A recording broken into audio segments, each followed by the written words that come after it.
Dawson was able to fool the experts of the day by employing the same trick used by successful con artists since time immemorial. He showed them what they wanted to see. Dawson really played a very clever hand, DeGraudy says. With the findings coming out of Germany and Britain wanting to be at the forefront of science, there was this sense of that we must have these fossils in Britain as well. Okay, keeping up with the Joneses.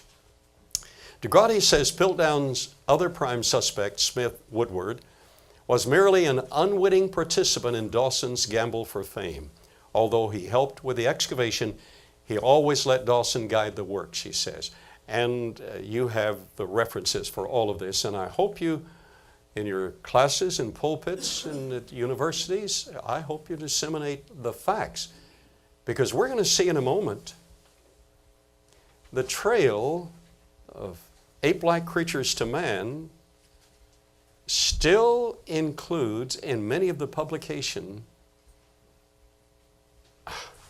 Eanthropus dawsoni.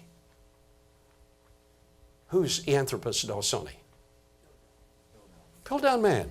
But most people would not even say, okay, Eanthropus dawsoni. They have no idea that that's the fraud and has been known since 53.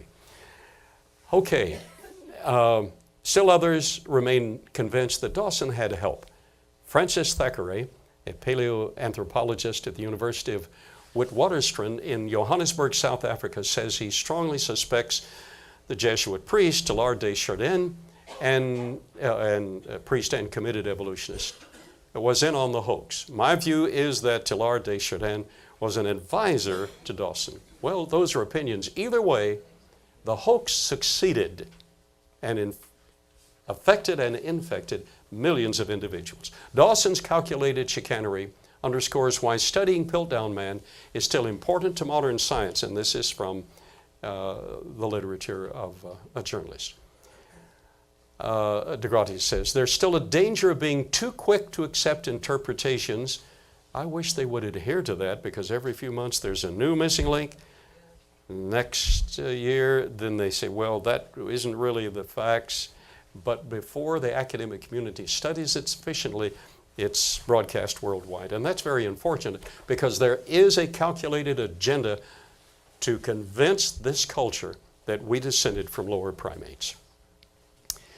Piltdown Man sets a good example of the need for us to take a step back and look at the evidence for what it is, and I wish the paleoanthropological community would listen to that, and not for whether it conforms to our preconceived ideas. Oh, very, very interesting.